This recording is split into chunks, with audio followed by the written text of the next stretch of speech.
Hey guys, how's it going? I'm back with brand new progress for the Avengers Endgame Showcase series. This time we're covering Natasha Romanoff, Black Widow. As always with these videos, we're going just a little more in depth on the process so far for making this costume, so when I do the actual Black Widow and Ronin showcase, I can focus on actually showcasing them without worrying about missing a few of the less important details. But to get started on a few of the details that probably won't be talked about too much in the actual showcase, the hairpiece was the #1 challenge, and I was considering quite a few, of course, namely the Elsa hairpiece from the Disney collectible minifigure series. That's a really popular choice, but I tried it out, and guys, it's just bad.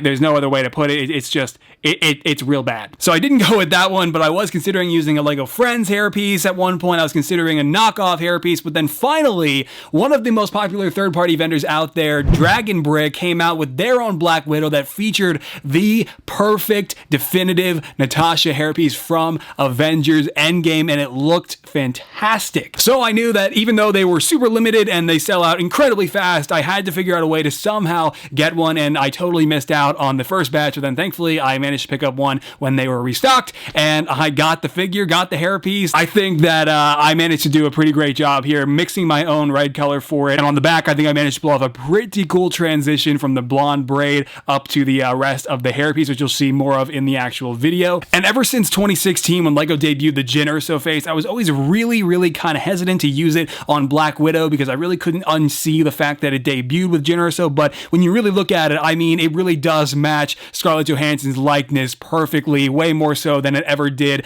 Jyn Erso, you know, Felicity Jones for Rogue One, and so I finally decided to implement it on this figure. The first time ever I finally decided to use it on a Black Widow custom. And moving on from the head though, the top of the torso is actually a little bit problematic because normally I would do 3D straps for the straps that actually go over her shoulders and basically around her whole upper torso, but unfortunately that doesn't really work out here because the Dragon Brick hairpiece, while it is good and it is amazing and it works perfectly, it does kind of restrict the amount of space that there is in between the braid there and then also the top of the torso, so there really isn't enough room for a strap. And I mean, technically there is, and I could put them on there, it's just the paint wouldn't really cooperate with the hairpiece, and regardless of sealant, eventually something is going to either start to get torn up or damaged or just smudged or just something. It's just not a good idea. So I'll actually probably be painting the straps that begin on the front of her torso and then go up over the top of it and onto her back. Thankfully though, with the arms, there were no such restrictions, and these are all multi-layered 3D elements that I glued on myself. First, I designed them in Photoshop to get the base shapes down. It's really just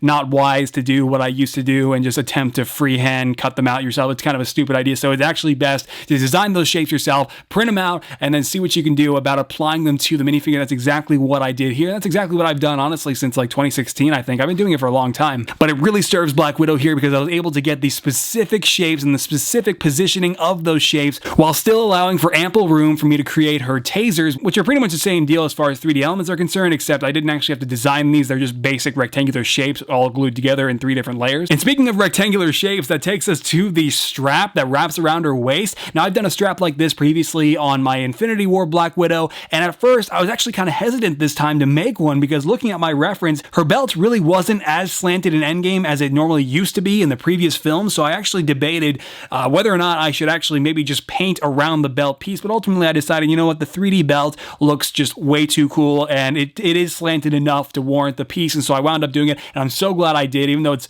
very difficult and requires very precise cutting work with the Cape Madness waist cape to actually get a strap out of it, and you'll see more of that in the actual showcase video. And one last little thing you actually might have noticed is that her batons aren't actually sticking up from her backpack like they do in the movie, and that's simply because I decided that I really didn't want to actually do that because they're going to be deployed and she's going to be holding her baton, so it really wouldn't make sense to have little smaller versions coming out of her backpack when she's actually holding the minifigure scale ones that I'll be making pretty soon, and you'll see those in the showcase as well. But guys, that is actually going to do it for this quick making of video. Again, thank you so much for being so patient with me. I know it's really been different not making the figures for release and instead just taking my time like this, but I'm really working on picking up the pace. A lot of these figures, Black Widow here, Ronin, Thor, Smart Hulk, Nebula, Rocket, believe it or not, these are all figures that are a lot more simple to make than the Iron Man Mark 85 or Captain America were, and I already have a plan laid out for Thanos at the end of the year. So basically,